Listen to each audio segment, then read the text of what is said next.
On your 2-Don turn, you're looking to drop a 2-cost Sanji, or use your Garps to search for a Kid Ace. I had a Sanji so I can play him, and he'll basically give me a free life card every turn in conjunction with my leader's effect.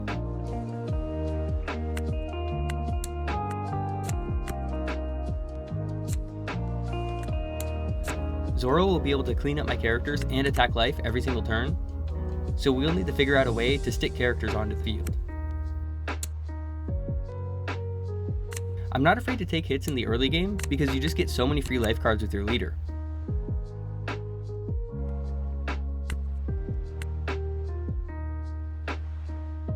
The 2-cost Ace is definitely a really strong card, but it's not mandatory to have.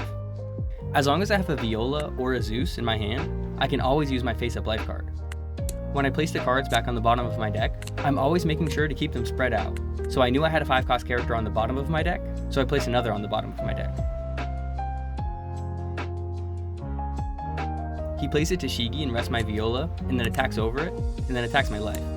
And I think that was a misplay. I think he should have rested my Sanji. As I mentioned, I have plenty of life cards, so I really don't mind taking hits here. As usual, the first thing to do during your turn is just use Ace's effect.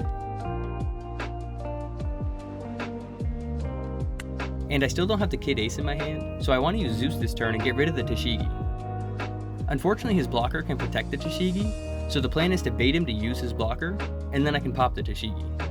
I know he's getting low on life and he's probably getting nervous, so I'm feeling pretty confident that this plan will work. Worst case scenario, he discards a few cards or takes some life cards, and then I just pop his blocker. And it worked perfectly. We cleared his board, and we have 11 cards in hand. Now I was expecting my opponent to play a little defensively, but he did the opposite, and he swung 8 at my Sanji, and I just had to let it go. And then he swung 8 at life. Then he used an event to restand his leader, attacks 8 at life again, so I just counter out. And then he restands his leader again, which I feel like is a mistake. He should have been building up his board. I really think any blocker would have been useful here, and I had so many cards in hand, discarding a few really didn't matter much. And because I kept using Sanji in my leader's effect, I had so many 2k counters in my hand. With my leader's effect, I add the Rush Ace, because I might as well just start attacking. And because I haven't seen a Kid Ace, and I have 2 copies of Garp, I decide to just start digging. And I find a Kid Ace, let's go.